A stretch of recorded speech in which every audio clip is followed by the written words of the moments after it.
crisis in Venezuela that we have discussed yesterday. One small part is left of unit number 4, that is economic risk indicators for FDI and FII. Economic risk indicators for FDI and FII.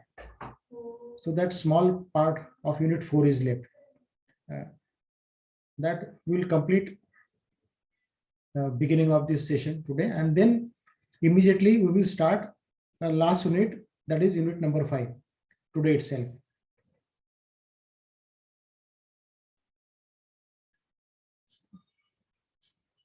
So got my point?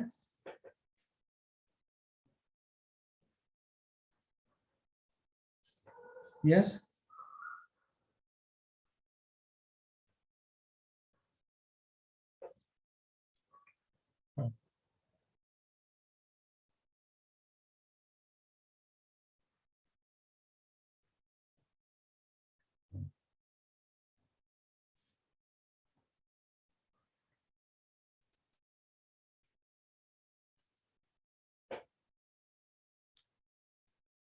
Shall we start our session now?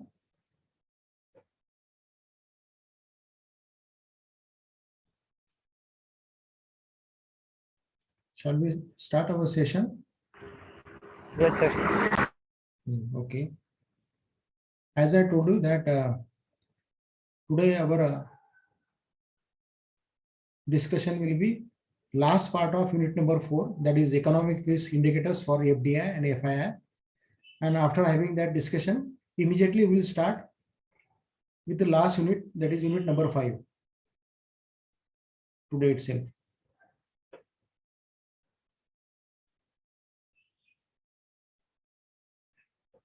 And let's see that how much part we can cover today. And the rest of the things we'll tell you at the end of session. So let's start with the last part of unit number 4, that is economic risk indicators for FDI and FII. Now, basically, we'll try to understand FDI and FII. FDI, which is foreign direct investment, and FII, that is foreign institutional investors. Now, friend, when any MNC which have a start in their domestic country and wanting to attract funds from outside to start with that industry or company, so naturally they need investment. Now, one organization or one person cannot invest the required amount, obviously. So they need money flow from outside country. Now, when let me give the example. Suppose if American company have established their business in India, American company have started their company in India. So if they have started their company in India, naturally they need investment in terms of to begin with that company, they need investment. Now, if foreigners or foreign company have directly invested in India, then it is known as FDI. Now, what is FII? Foreign institutional investor. Through different individual investors, they invest their money in foreign institution, and that foreign institution invest money in India. So this is the basic difference between FDI and FII. Another difference between FDI and FII is that FDI which increases GDP of country.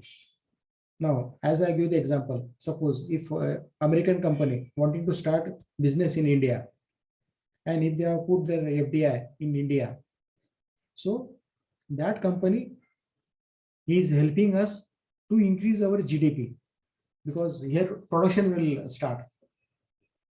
Starting company means production will start. Am I correct? Are you getting my point? Hello? Hello? Am I audible? Can you hear me? Yes, sir. So when FDI invest money in domestic country, it increases GDP of a country. What do you mean by GDP? What is GDP? Yes. Can you tell me? What is GDP?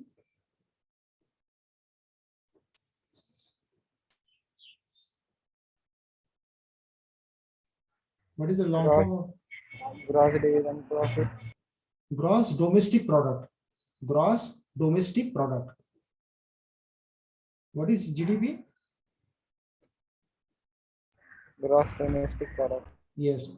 So when FDI invest in domestic country, when FDI invest in India, India's GDP gets increased. That happens with FDI. And what happens with FII? When FII invest money in India, India's money gets increased. Here money gets increased in FII, and in FDI GDP gets increased. So this is the first difference between FDI and FII. Getting? Are you getting my meaning? Are you understanding the first difference between FDI and FII? Hello? Yes, sir. Now second difference. Because of FDI, there are job opportunities. Means employment opportunities increases because of FDI. But because of FII, it doesn't happen so. It doesn't happen so. So this is the second difference. I again repeat, because of FDI, employment opportunity gets increased.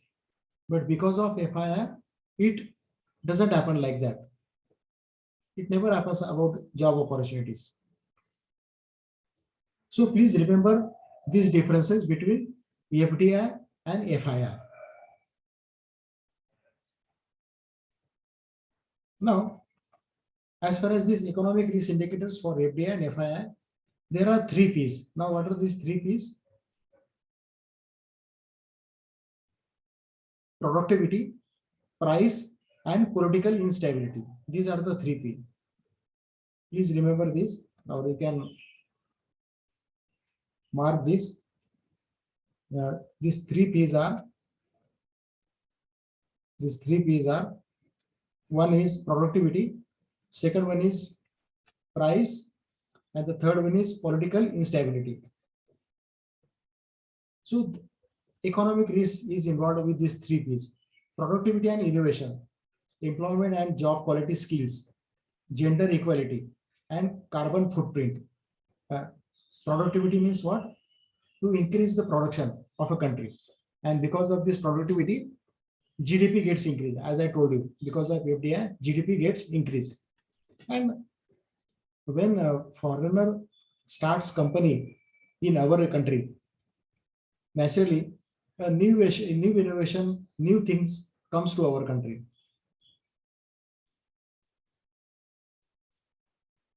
Then, as I told, because of FDI, employment opportunities are generated. So local people, they get chances to work with this company. So there are employment opportunities. And because of this foreign company, job quality also gets increased. Now suppose if Google wants to start their unit in India, so the working style of Google and the working style of our local company, so there is a difference. So because of this difference, quality of job gets increased. Not only job quality, but even skills also. Local people's skills also gets increased because they are into the environment of foreign company.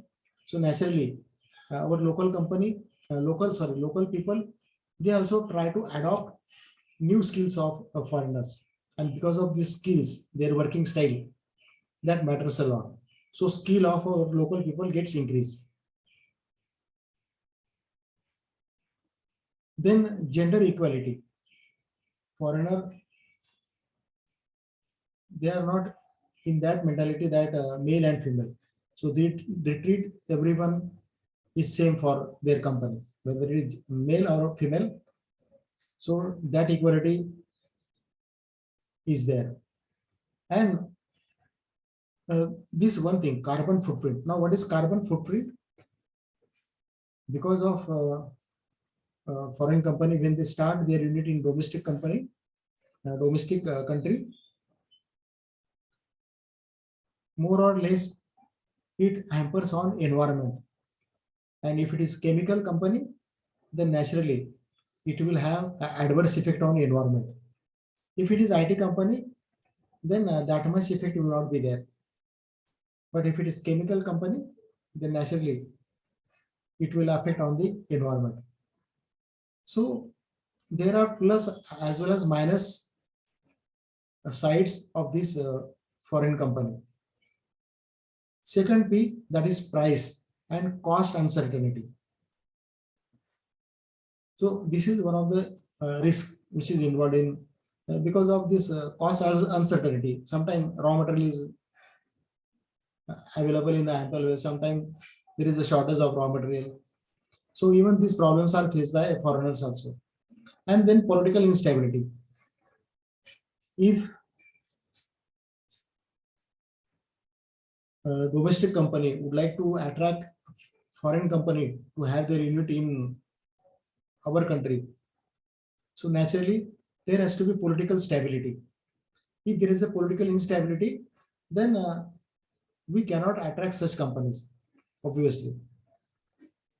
Am I correct? Can we attract? Because of suppose if your political situation is not stable, can we attract foreigners to come to our country? Can we attract? Yes, please. Can we attract?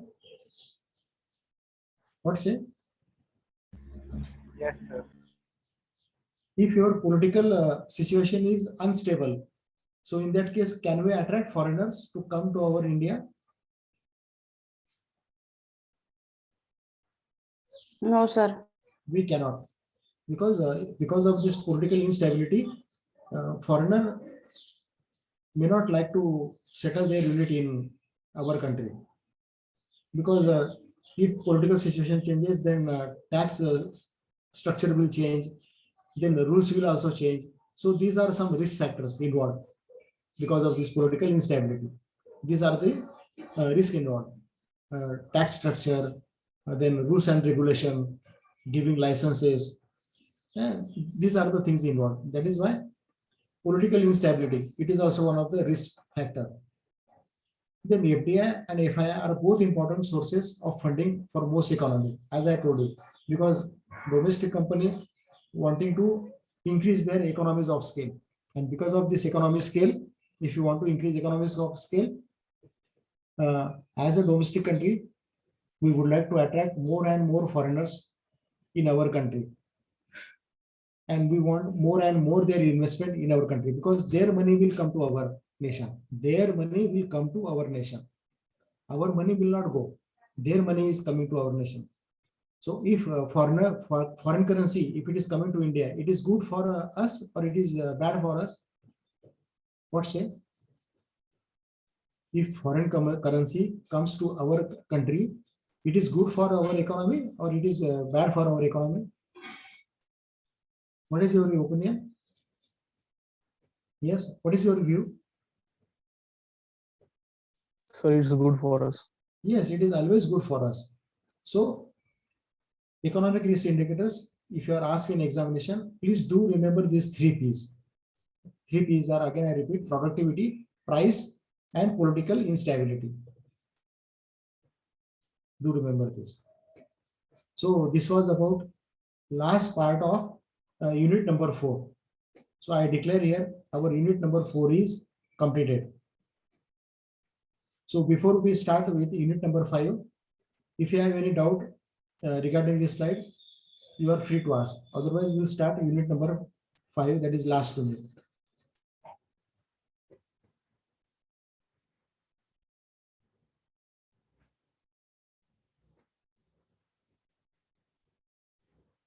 Anything from your side?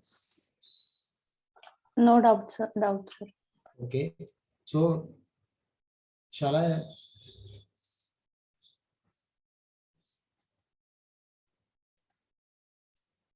start with unit number 5 now? Yes, sir. Fine.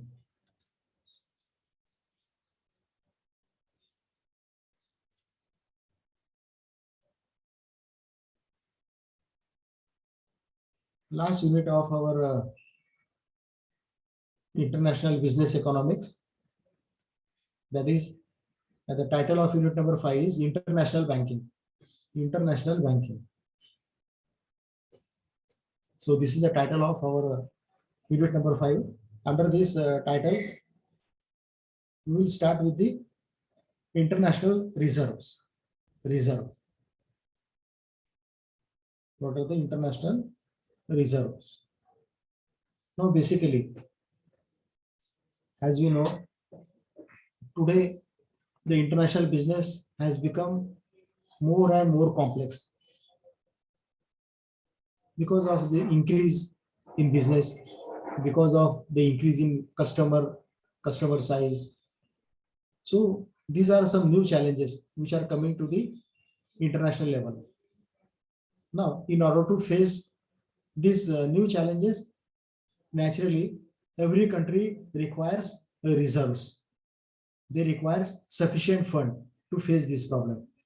Yesterday only we discussed about the crisis which happened to the euro, which happened in Venezuela. Do you remember? Yesterday we had a discussion on crisis of with European countries and Venezuela.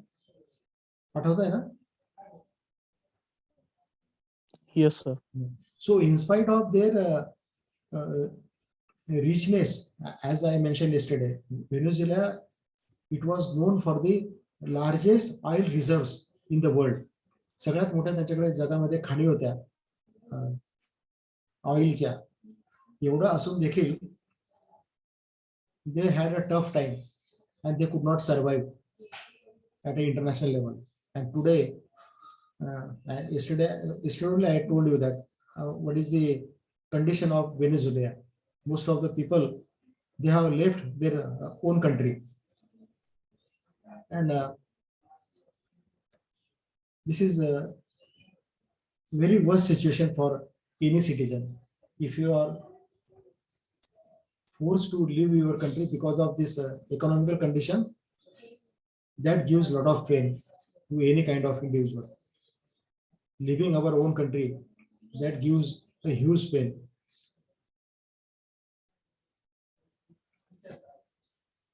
In order to sustain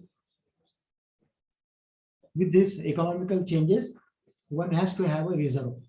We have to have a reserve. Even take example of individual level. When we maintain our day-to-day expenses, is there any situation that whatever we earn, we spend the entire amount for our day-to-day maintenance? Is it so?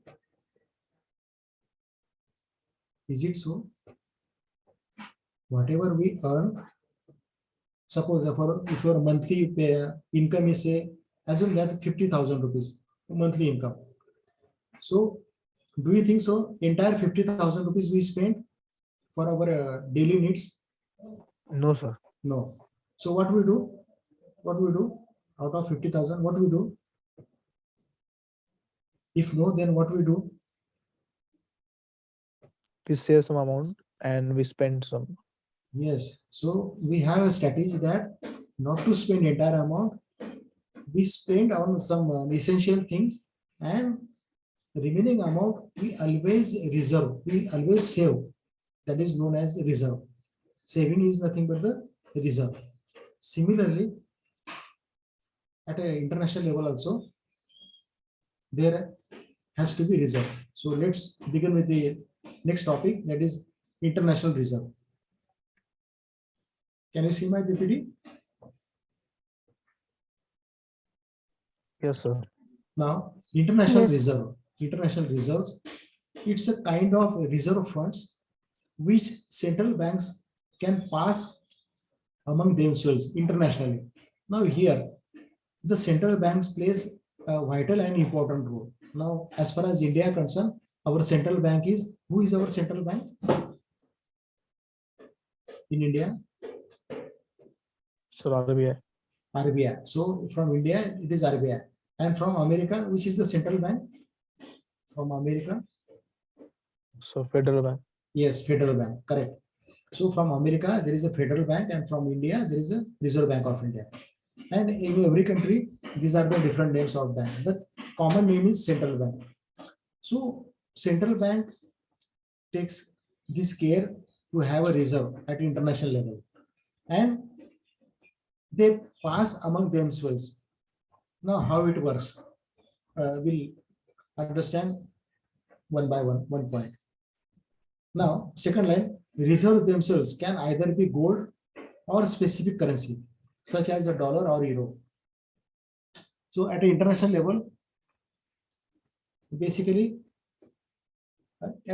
in old days, in earlier time, it was with the gold. It was with gold reserve. But today now situation has changed. You can have your reserves in gold also, but 30 years before, it was only in the form of gold reserve. But as I told you even yesterday, every country may not have sufficient gold, so they have different kind of assets also. So in 1944, IMF, that is International Monetary Fund, they established. I had mentioned in last session also, but today also you remember when IMF was established. IMF establishment year is, yes, when IMF established, in which year?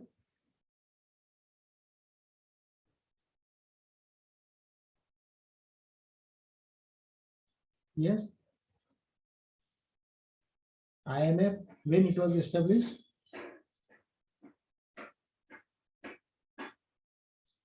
When? So 1944. Yes, I have written here. IMF was established in 1944. So when IMF established in 1944, that time the reserves were in the form of gold. It was in the form of gold. Then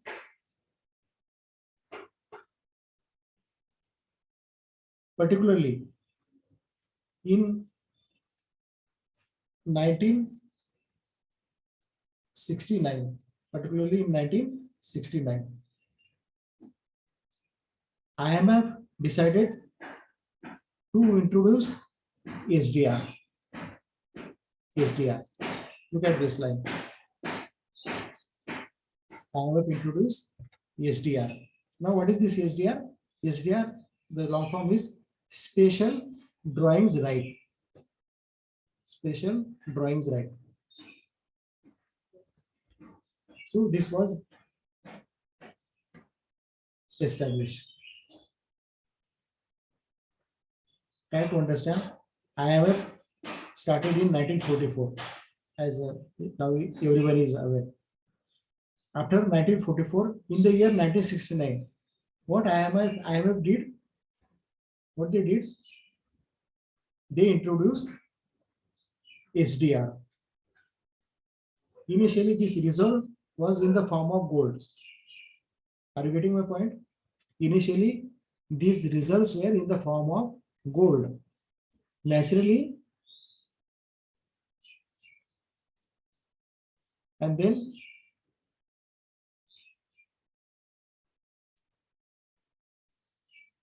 Then they introduce in the form of SDR. SDR is nothing but the special drawings rights. Now, let us understand first SDR. Now here, the word special. So it is not a common thing. It is special. So nothing to explain about that. So it is a special. So at a special situation, you are allowed to use this instrument. Now, the last word, that is, what is the last word of this? What is the last word? Can you read out? Rights. Rights. So right, it is nothing but you are having that power. You have that right to speak. You have that right to take. So that power. And drawing means to withdraw. What do you mean by drawing? Drawing means what? To withdraw. So special drawing rights. So the country has power to withdraw their funds at a special situation. This is known as special drawing rights. I am sharing in a very simple way the meaning of special drawing right. Any doubt about special drawing right? We will discuss further. But have you at least understood how this SDR have come to international level? When it was introduced, SDR, in which year it was introduced? 1969. Yes, 1969. And it was introduced by whom? Who introduced this?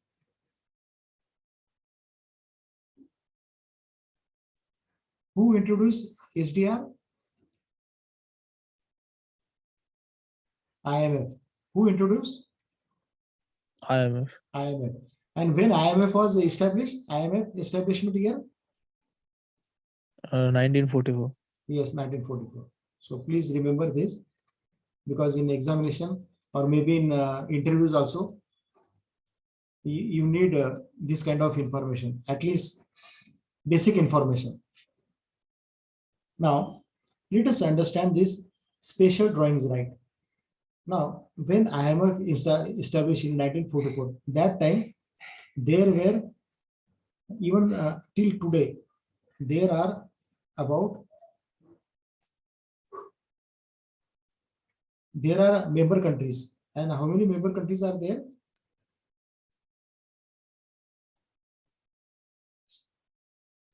How many countries? What is this figure? 189. 189.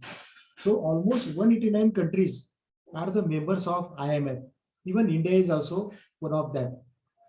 So you can imagine the member size is higher or lower. 189 is a small number or a higher number? It's higher, sir. It's a higher. It's higher. So most of the countries have become member of IMF. Then IMF thought that why not to create our own reserve. So IMF decided whoever wants to become a member of IMF, they will have to contribute.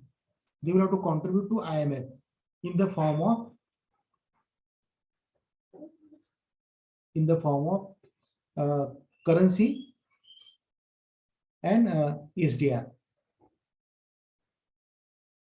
So that was the decision taken by IMF.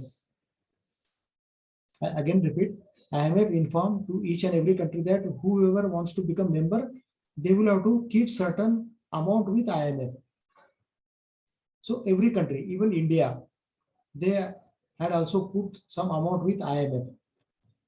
Now, what IMF is doing this amount, whatever contribution they have collected from each and every country, that contribution will be with IMF. But if country faces problems with their BOP, what do you mean by BOP? If country faces problem with their BOP, what is BOP? Balance of payment. Yes, balance of payment. So if country faces problems with BOP, in that time, country can use their contribution in order to come out from BOP issues. In order to come out from BOP issues. Now, as far as India concerned, even India also had problem with a BOP, and particularly the year was 1991. 1991, even India had issue with BOP. So that time we approached to IMF and we withdraw our contribution from IMF and we utilize because it was our money. So you don't have to pay any interest on that because it's your money. So simply you have to take permission of IMF and withdraw your amount. Now, when SDR was started in the year, when SDR was started, I told you in which year SDR started. Visarlat? Forgot? In which year SDR started by IMF? 1969. Yes, 1969. So during 1969, it was in the form of dollar. But there were some other countries because I told you that there are about 189 member countries of IMF. So other country, they insisted IMF, why you are keeping reserves only in the form of dollar. There are also some other advanced countries, advanced economies are there, like economy of Europe countries, economy of Japan, economy of Britain. So their currency we can introduce. Then IMF decided to have a bucket of currency. To have a bucket of currency.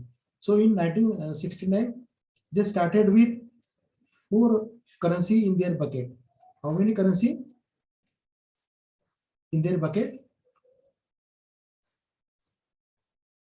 4 currency. How many currencies? 4 currencies. So the first currency was dollar by default because dollar was even during 1969 also it was number 1. Then after dollar, they added, so dollar was there, then they added Japanese yen. That is the currency of Japan. Everyone knows Japanese yen. So that was the second currency. And then third one is pound. Third one is, which is the third currency? Pound. Pound.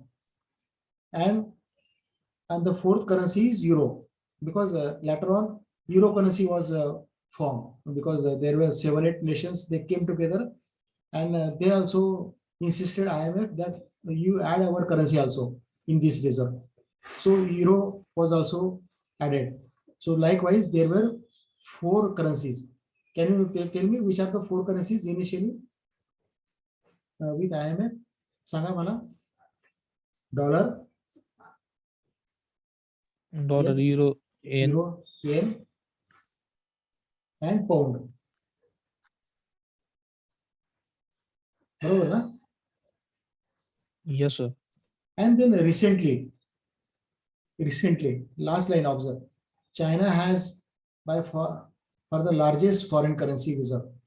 Then China also requested to the IMF, sir, please consider our economy also, because we are also becoming largest economy in the world.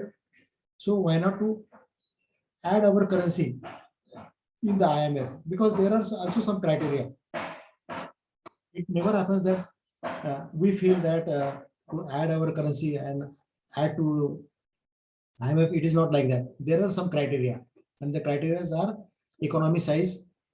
So according to the economy size, China insisted to the IMF, and then IMF agreed their request. They accepted their request from the China, and then one more currency added with this 4, and this way the total currency were how many currency now? How many currency now? 5 currencies. 5 currencies. 4 currencies you are aware: dollar, euro, pound, And yen. and yen. And the one more currency that is from China. China's currency. Do you know what is the name of China currency? Yuan. Yuan. China's currency name is what? Yuan. Yuan. So yuan is also added. So likewise, there is a basket of currency of 5 currency. This is known as basket of currency. Now, every after 5 years, this is being reviewed. So they conduct review, and on the basis of that review, then the ranking also gets changed. So sometime dollar is at number 1, sometime number 2 maybe euro, sometime number 3 maybe euro, and then number 2 yen. So these numbers get changed on the basis of review. Yeah, this number is not fixed. According to their performance, their ranking gets changed.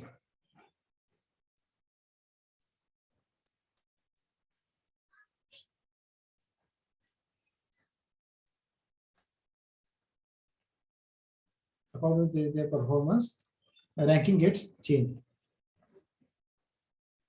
So again, I repeat the third line. It comprises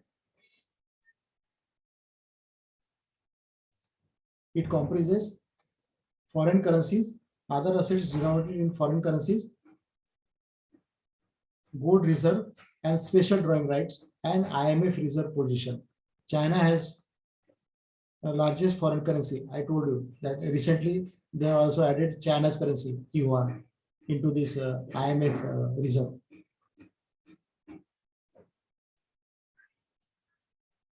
Now let's go ahead to the next slide. So have you understood the meaning of SDR and what is the basket of currency? How many countries are contributing to the international reserve? Yes, sir. If you are asked in examination, can you able to write this information? You can write. Yes, no? sir. Fine. Very good.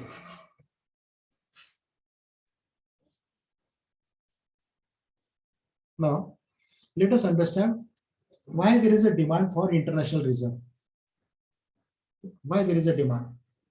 So here I have mentioned basically there are IMF has identified 5 factors such as for demand for international reserve.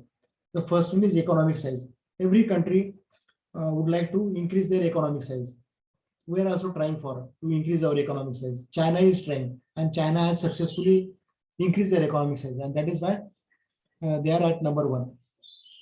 According to the economic size, China is at number 1, and according to the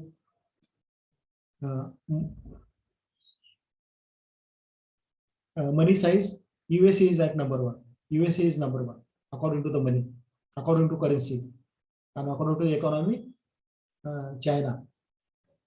Then second requirement for international reserve is current account vulnerability. Now this is just because of BOP. I told you India had a problem of BOP in the year 1991, and then we solved that problem by taking amount from IMF through reserve. सांगितलं ना मगाशी तुम्हाला मी. आपल्याला पण गरज पडली होती ना Yes, sir. इंटरनॅशनल रिझर्वची. कधी गरज पडली आपल्याला international रिझर्वची?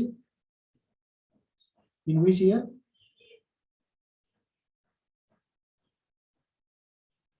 Which year?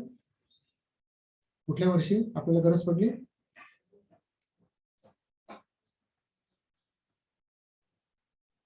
In the year 1991. 1991 मध्ये आपल्याला बीओपीचे प्रॉब्लेम आले. To solve this BOP problem we demanded international reserve. So this was the demand. Then capital account vulnerability. Sometimes there is a shortage for a capital account. So that time also we need international reserve. Then of course exchange rate flexibility. There is a lot of changes in exchange rate as you have been experiencing from last 2-3 months, how the dollar prices have been increased at international level. So for that purpose also, we have to have international reserve just for a cushion purpose. Then opportunity cost. So these are basically 5 factors where there is a demand for international reserve. Please understand. Demand for international reserve, that is economic size, then current account vulnerability, capital account vulnerability, exchange rate flexibility, and opportunity cost. Please do remember this.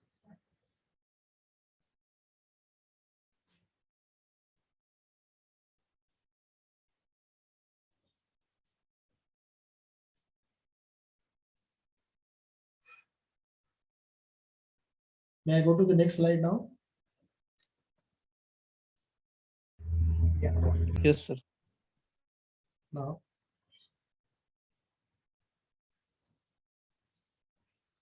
what are the advantages of international reserve?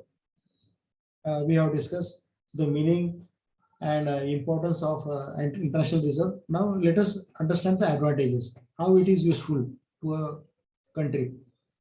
It keeps fixed rate value, means currency value. It helps to maintain the currency value. Then maintain competitively price exports. So if you are into the exporting, then you can have a competitive pricing structure. Competitive pricing structure is very much essential from the economic point of view, so that it helps for maintaining that competitive price exports. Then remain liquid in case of crisis. Yesterday we had a discussion on Venezuela and Euro crisis. So in bad situation, in worse situation, this is useful. It helps us to maintain a liquidity. So I think this is one of the biggest advantage we have from this. Then provide confidence for investors. So investors are little bit skeptical when they invest in outside a country. So we have some doubts, or we are little bit confused. So in order to remove this confusion, in order to boost up our confidence, the international reserves gives the motivation or encouragement to the retail investors. So this is one of the advantage. Then gold exchange standard. I think we also discussed this point, gold exchange standard. Gold exchange standard is a monetary term used when there was a system of gold exchange instead of paper currency. Earlier, in the year 1944, when IMF started in the year 1944, that time there was gold exchange was used, and then later on in 1969 paper currency replaced. But earlier there was a gold exchange. Means if you want to print your currency, that much gold you will have to deposit in your central bank, and then only you can allow to print currency. You are allowed to print notes. So gold standards are considered to regulate the money outflow, that is printing currency, money outflow, and inflow in the country also. So this is very much essential for. It is considered the most effective way to keep the economy intact. If country would like to maintain their economy intact without any disturbance, then you have to have this sufficient stock of gold. And particularly in 1900, an act was passed and the act name is the Gold Standard Act 1900. This act was passed, and the act name is the Gold Standard Act 1900. So this was about the background of gold standard.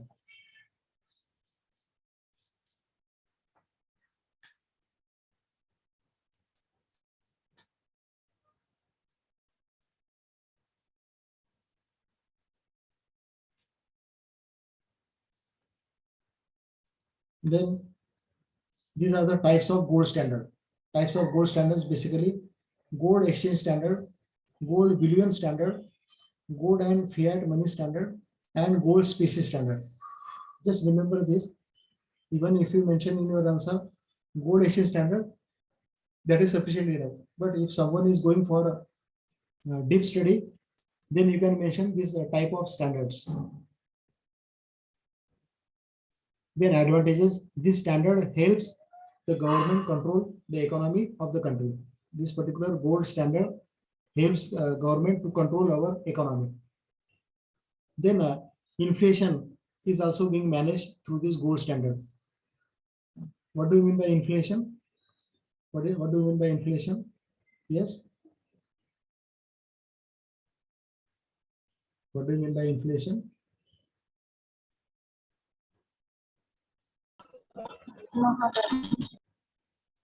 When there is a general increase in the level of prices, general increase in the level of prices, it is known as inflation.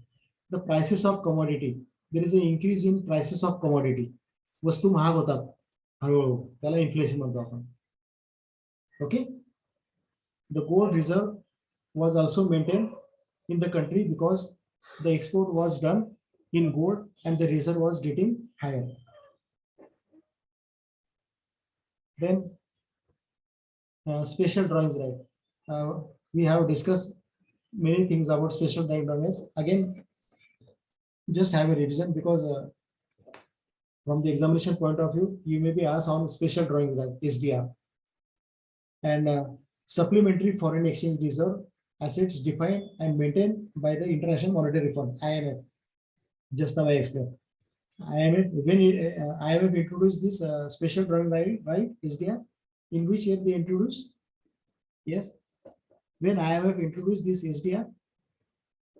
1969. 1969. So they defined in 1969 SDRs are, and please remember, SDR, it is not a currency, it is a unit. Please remember this. SDR are units of account for the IMF and not a currency per se.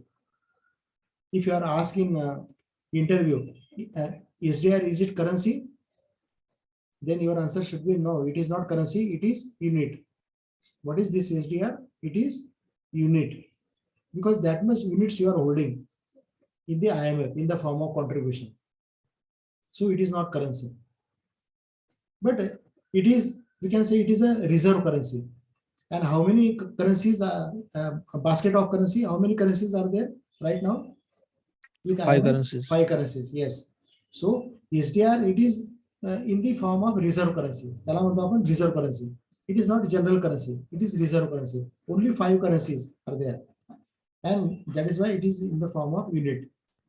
So they represent a claim to currency held by IMF member countries for which they may have exchange. As I give the example, even we also exchanged this SDR in the year 1991.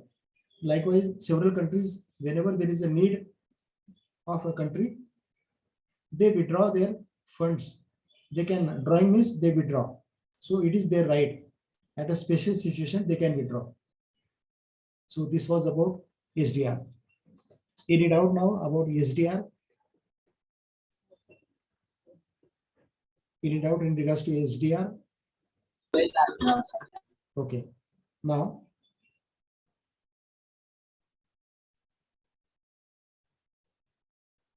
key takeaways: artificial currency instruments created by the International Monetary Fund.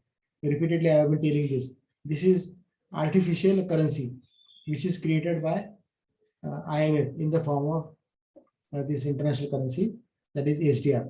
The value of the SDR is calculated from a weighted basket of major currencies. Again, I have repeated here, major basket of 5 currencies, including US dollar, euro, Japanese yen, Chinese yuan, and British pound. Any doubt now about SDR? There are No, basket sir. of currency, 5 currencies, and recently the Chinese yuan is also being added.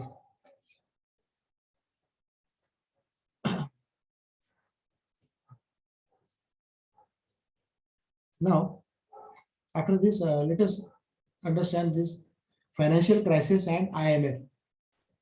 Whenever there were financial crisis, how IMF has played their role. Because whenever there is a final crisis, every country they approaches IMF, and then IMF gives the solution. That is why the IMF has been called the world's financial crisis firefighter. Firefighter, you know the meaning of firefighter? Who fights in the odd situation. त्याला म्हणतो आपण firefighter. So in financial crisis, who is the firefighter? Who is the firefighter? IMF.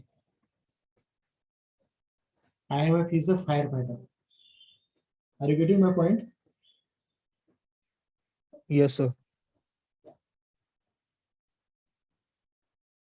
जसं की आपण whenever there is a bad patch, we remember the name of God.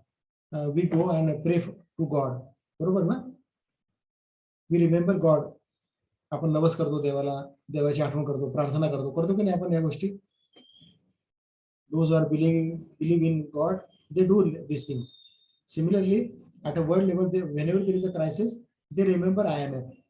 So IMF is a last destination. That is why they are known as a firefighter. The IMF crisis means the financial crisis experienced by Korean people in the late 1990s. Even the Korean people in 1990s, they also approached to IMF. And even in 1991, we also approached to IMF. IMF provides assistance in case of BOP crisis. मी सांगितलं तुम्हाला BOP crisis मध्ये there are financial crisis, and then IMF helps in case of BOP crisis. Any doubt?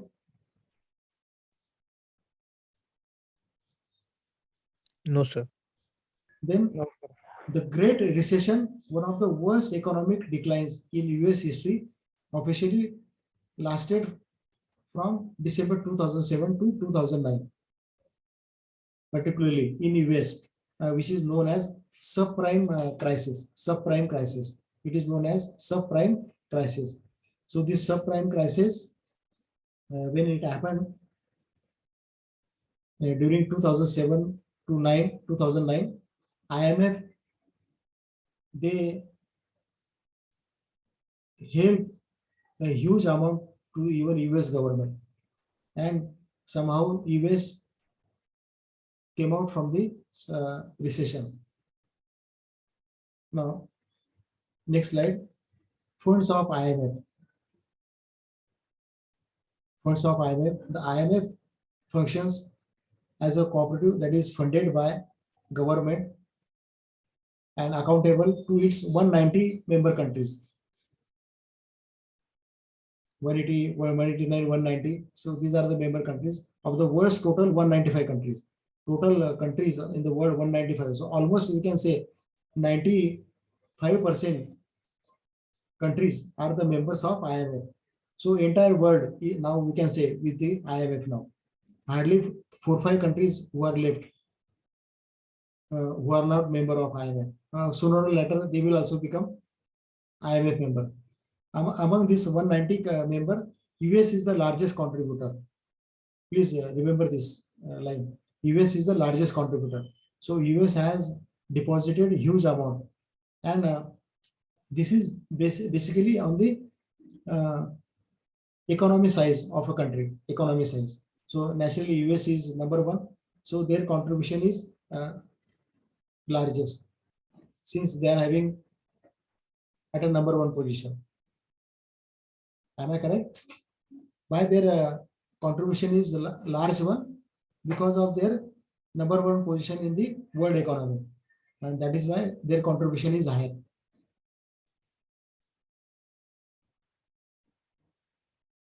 Following this point, Yes, sir. So this was about unit number 5. If we may have again a little bit revision before we end our subject, that is international business economic.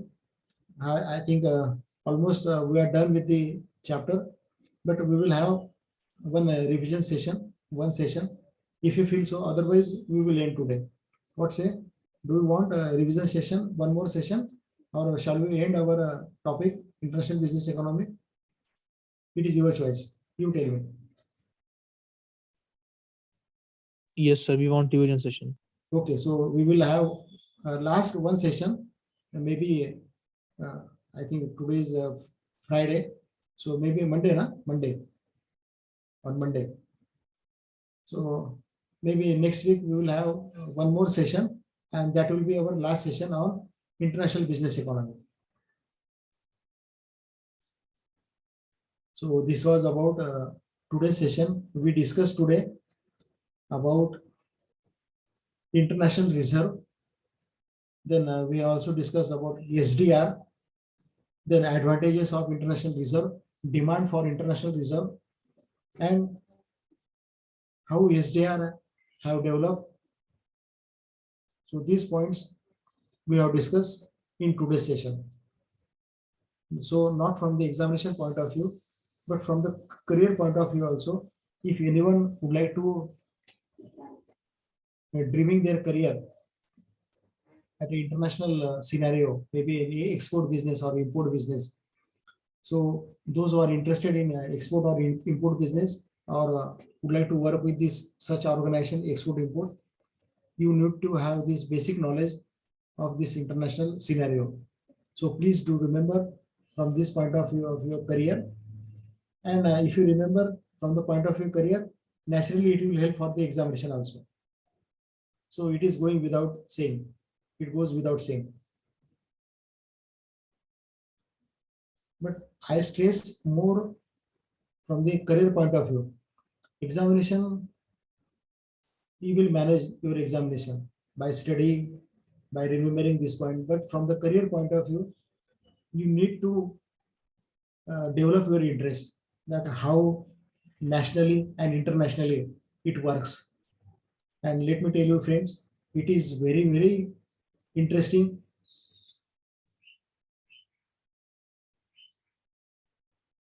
At a business point of view. So this was about from my side in regards to the unit 5. We will have one more session and then we will end. Thank you all for joining session. Thank you.